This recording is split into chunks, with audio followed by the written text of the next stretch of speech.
मेरा अस्सलाम वालेकुम रहमतुल्लाहि बरकातु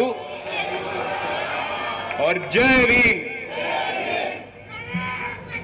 अल्लाहू अकबर।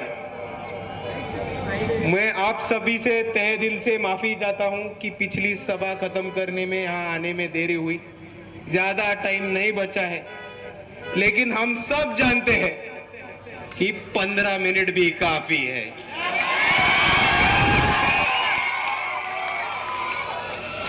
और ज्यादा टाइम नहीं है, इसलिए मैं सीधा सीधा मुद्दे पे आता हूं। सबसे पहली चीज, मुझे ये पता है कि नांदेड़ में और खास करके महाराष्ट्र के मुसलमानों में एक वीडियो वायरल किया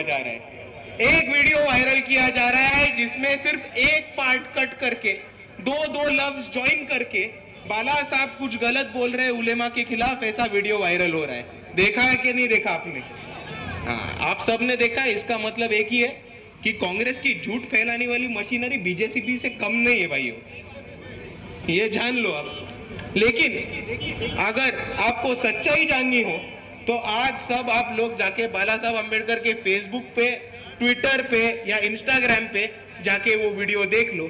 आज शाम 5 साढ़े 5 बजे करीब बाला साहब अंबेडकर ने वो पूरा वीडियो, 1 मिनट का वीडियो अपलोड किया है, डाल दिया है, और उन्होंने उस पर एक्सप्लेनेशन भी दिया है कि वहां क्या हुआ और झूठ किस तरीके से फैला हुआ था। तो मैं आप सभी से यही गुजारिश करना चाहता हूं कि आप किसी और के बहकावे में ना आए, आप किसी और चक्कर में ना जाए, खुद जाके आप खुद की आंखों से देख ले कि सच क्या है और आप खुद इंसाफ तय करें। मानते हो सब? और दूसरी बात यह कहना है कि आज हमारे बीच हम लोग नॉमिनेशन और भर के प्रचार करने आए हैं फारूक सर अहमद का।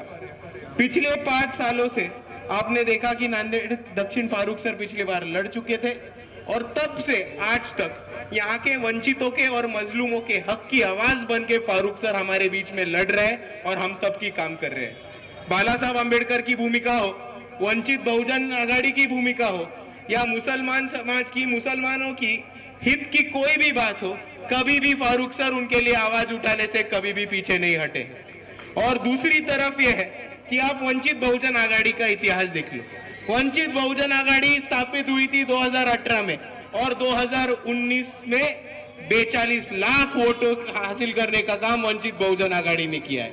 सिर्फ इतना नहीं, इस महाराष्ट्र में एकमेव मुस्लिम खासदार था, वो मुस्लिम खासदार को चुन के संसद भेजने का काम वंचित बहुजन आघाड़ी ने किया है। आप जानते होंगे कि महाराष्ट्र में टीपू सुल्तान और औरंगजेब के स्टेटस रखने के लिए, फोटो रखने के लिए हमारे नौजवानों को जेलों में डाला जा रहा था। यहाँ के बीजेपी के लोग आके हमें पीट रहे थे और यहाँ के पुलिस उठा के हमारे नौजवानों को जेलों में लेके जा रही थी। वो जो पुलिस और यहाँ के भाजपा सरकार की साजिश थी, वो साजिश किसी ने रोकने का काम किया रहेगा तो वो बाला साहब अंबेडकर है।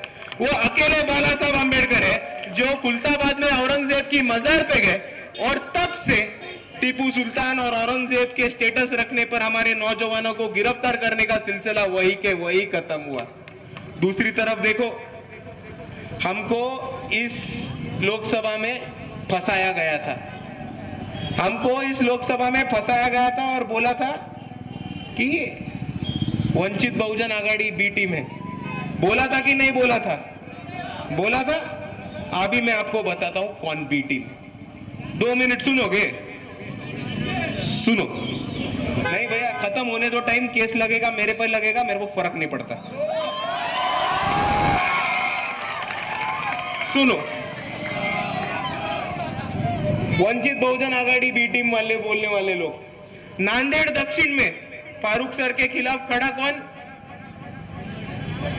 मोहन अंबरडे। उनका बड़ा भाई संतू कंबरडे किससे खड़ा?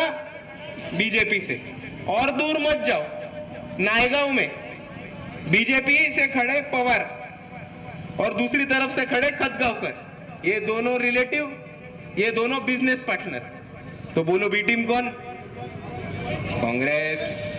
और एक चीज समझ लो कि ऐसी 5 जगह है इस महाराष्ट्र में जहां शिवसेना यूपीटी, कांग्रेस और शरद पवार राष्ट्रवादी कांग्रेस ये आपस में लड़ रही है, और ऐसी 3 जगह है जहां पे महायुति के लोग मतलब शिवसेना एकनाथ शिंदे, भाजपा और अजीत दादा पवार की राष्ट्रवादी कांग्रेस एक दूसरे के खिलाफ लड़ रहे हैं। उसमें से आप ये साजिश क्यों की जा रही है ये भी जान लो आप।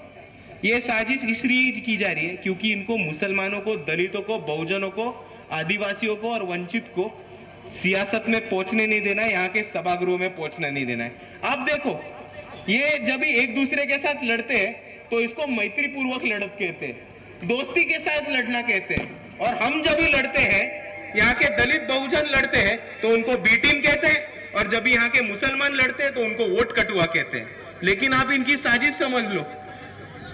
नांदेड़ नॉर्थ में ही खड़े हैं अब्दुल सत्तार साहब, खड़े कि नहीं खड़े? उनके खिलाफ उबाटा का कैंडिडेट है कि नहीं है? तो उधर क्यों मैत्री पूर्वक लड़त? क्योंकि उनको मुसलमान को गिराना था। शिवाजी मानखुर्द, अबू आजमी सिटिंग एमएलए है, उनके खिलाफ खड़ा कौन है? तो नवाब मलिक। दो मुसलमान बड़े नेताओं को आपस में भिड़ा दिया। क्यों भिड़ा दिया? क्योंकि मुसलमान गिर जाए। वंचित बहुजन आघाड़ी की सिंदखेड़ राजा की सीट हमारी सविताताई मुंडे, वंजारी समाज की नेता, ओबीसी समाज की नेता चुन के आने वाली थी। वहां पे उनके खिलाफ धनुष्य बाण था, लेकिन अजीत पवार ने मैत्री पूर्वक लड़ाई के नाम पे वहां पे एक वंजारी खड़ा कर दिया और वो वोट काटने के लिए, ताकि एक वंजारी महिला गिर जाए। तो आप ये साजिश समझ लो कि ये जब लोग लड़ते हैं तो उसे मैत्री पूर्वक लड़त कहते हैं। और हम लोग जब लड़ते हैं तो हमको क्या बोलते हैं? बी टीम बोलते हैं, वोट कटुआ कहते हैं। तो इनकी साजिश समझ लो।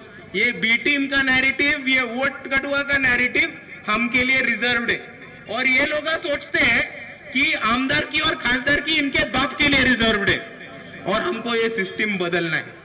आप समझ लो, यहां से अब्दुल सत्तार को गिराने के लिए कांग्रेस काम कर रहा है, खुद की नवाब मालिक की पार्टी उनको गिराने का काम कर रही है, और यही मैत्री पूर्वक लड़त करके वो यहां से वंचितों का मुसलमान चुन के ना आ जाए। लेकिन हम इनके इरादे को पक्का होने देंगे नहीं, मतलब नहीं। और इन सबको मैं एक ही चीज कहना चाहता हूं, जो ये मैत्री पूर्वक लड़त के सिलसिले में है, ये मैत्री पूर्वक लड़त भिड़त हमको नहीं आता। हम लड़ते हैं तो पूरे जी जान से, हम उतरते हैं मैदान में तो जीतने के लिए। और एक बार हम मैदान में उतर गए ना तो सामने वाले को गिराने के बिना वापस नहीं जाते, इतना आप ध्यान में रख लो। और इसीलिए मैं वक्त खत्म होते होते आप सभी से इतनी ही गुजारिश करना चाहता हूं कि हमारे बीच आज हमारे विधानसभा के उम्मीदवार फारूक सर अहमद है, और उसी तरह हमारे बीच में हमारे नांदेड़ लोकसभा के उम्मीदवार अविनाश दादा बोसीकर है, और मेरे पीछे नांदेड़ नॉर्थ के उम्मीदवार प्रशांत दादा इंगोले है। और मैं आप सभी से इतना ही गुजारिश करना चाहता हूं कि आप नांदेड़ नॉर्थ, नांदेड़ साउथ और नांदेड़ लोकसभा में ज्यादा से ज्यादा वोटों से वंचित बहुजन आघाड़ी के उम्मीदवार जिता दे, और हम लोग आपको दिखाएंगे।